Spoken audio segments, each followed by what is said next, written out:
I'm Joanna Bowser. I'm the Director of Marketing here at ClearVoice, and today I'm doing an employee spotlight with Mike Bernardez, our VP of Engineering. Hi, Mike. Hey Joanna, how's it going? Good, good. So we're gonna ask you some questions. We're gonna have a great conversation.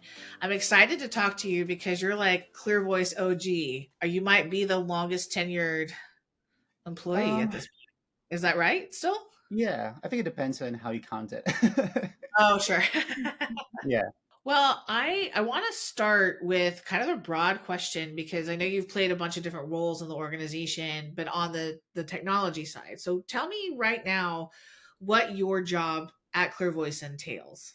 my job is kind of like a lot of different things rolled up into one.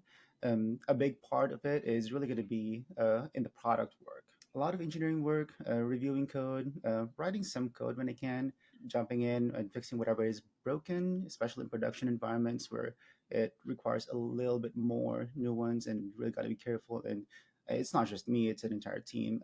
In a lot of cases, especially in now, um, there's a lot of room to make an error, and it got to really be careful when we're handling anything that's sensitive out there.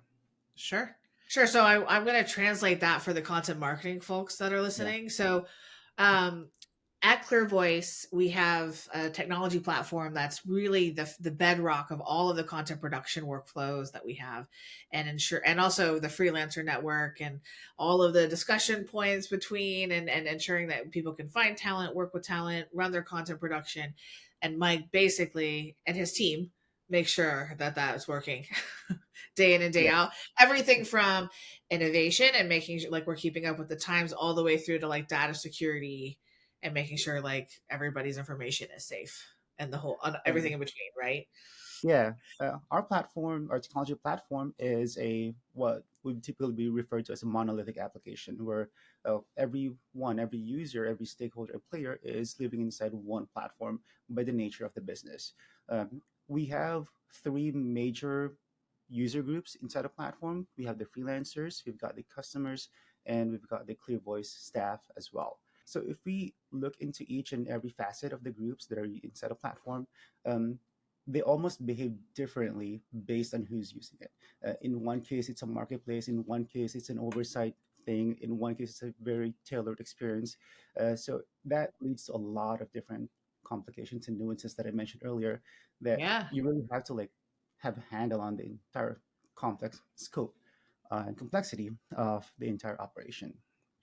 Absolutely. And I think because the next question I wanted to ask you was how do you serve the ClearVoice customers? Now, typically that question is asked of somebody and they think our buyers, right? Like people that are Right. buying content and we fulfill for. But for you, those three Yeah. different groups that you were talking about are your three different customer sets, right? Exactly. Right. Yeah. And for the most part, in the last couple of years, I would say that our number one customer has been our ClearVoice staff, and our staff is right now that has been the one that's been underserved a lot in the previous years because of our shifting nature and pivoting and trying to figure out like our market fit and everything else.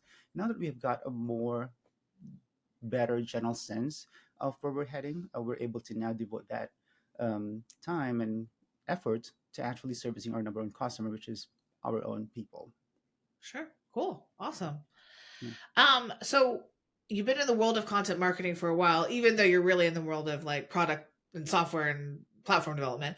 But in the world of content marketing and marketing in general, what gets you the most excited about the current landscape and like what's happening? Is this the part where I talk about AI? You're bringing it Is it up. too early? Have you had your coffee yet? As long as you talk about AI as it relates to human created content, we're good. Right. No, exactly. The world of content marketing is always fascinating because it's one that is, I want to say, is young and old at the same time. There's a lot of prior history that you could like really look back into, going back to the advertising days, TV days, radio, print, the history, the basics of it. But at the same time, at the pace that innovation is happening, it's also new because there's a lot of uncharted territories, and there's always is this the next big thing? Is this the next big Google? Is SEO dead? Is our links dead, or is video dead, is social dead, so everyone is always trying to be like the doomsayer out there, like, well, I've got the next best thing here. And I think it's always interesting to see major shifts in innovation. And so I joked about AI earlier, but AI is one of those things where I think a lot of people are scratching their heads of, is this really going to impact a lot, in the same way that, back in the day, about, I guess, show my age over here, 15, 20 years ago, when mobile was first coming onto the scene, and people were like, do we need to have like a mobile first strategy now? And what does that look like? Because for the most part, historically, everything has been about the desktop experience, about being the number one or the search result in it.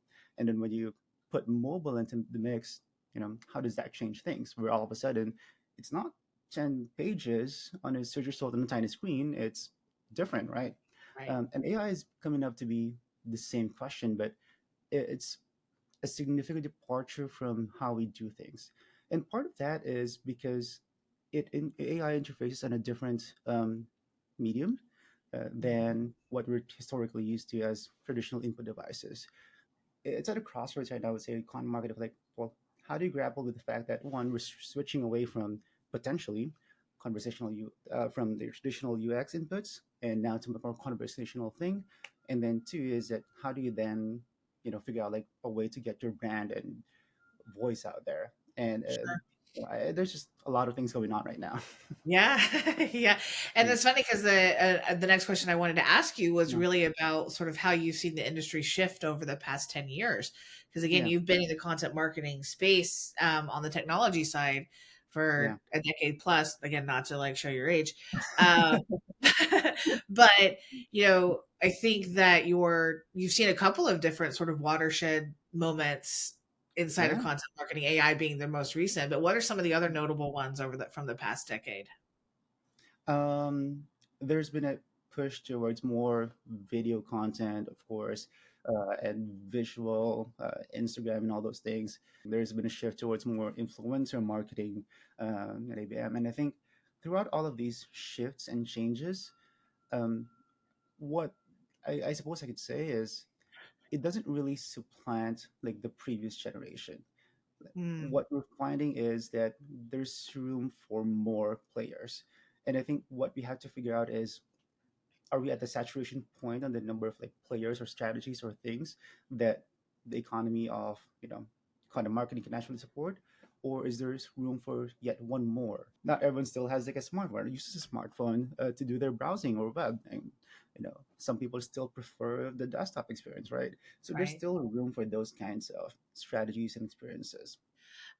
So I'm also curious because I know you've been sort of in the ClearVoice world and the previous company world for a long time, but are there any other industries that you've worked in that you really bring that experience forward into this role that you're in right now? I mean, of course, there's like you have technology engineering experience, but just anything in particular with respect to like the playground we play in. Previously, I was part of an agency, a dev shop, um, and so a lot of my like many fires happening at the same time experience really comes from that, and also having to deal with like actual like customer facing work of having to like really speak the language of the customer and like learning what it is that is being said. um, and I think that's what I realized is over the years, that's a really important skill across in a professional world in general, but especially in product engineering, because as engineers, which is my background, uh, we tend to typically speak in very black and white terms. Like, if you use this word, that means very specifically this thing. And if I look into that thing that you're reporting on and I find nothing wrong with it, I'm going to be pissed at you. um, and my early experience with working with directly with customers have taught me that they may use that word, but that may not be what they mean. They might mean something else. And so, like really being able to pick up on the context clues of what it is that they're saying, and realizing that it's not black and white. They might actually mean I don't know, red, but they're colorblind or something like that. So Well, and especially important because now here you're working with a bunch of content professionals that use whatever words we feel like to describe issues. Oh, yep, absolutely. I'm an occasional writer myself, and back in the early days, I used to like write up the release notes for the platform myself before we tried to like, before we automated everything basically, and then writing up the release notes like gave me the opportunity to flex my vocabulary at times, like Sure. putting in alliterations or whatever it is that I feel like doing that day. Yeah, But yeah. absolutely. Yeah.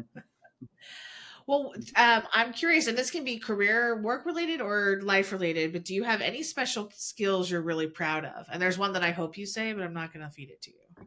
I think as far as like work field related, I suppose a special skill is um, a little bit of what I mentioned already of being able to piece together like what happened, like given a set of like data points, like well they probably clicked this, and that's how they got to this stage over here. And I only say that it's special because um, in a lot of times like just dealing with pure engineering folks, not in the company even, it's just across engineers. um, we typically don't get to have that um, vantage point of like telling the story. It's very kind of like dealing with the technicalities of things. But that kind of, I suppose, relates to um, my recent passion for baking these days. Yes, But that's before,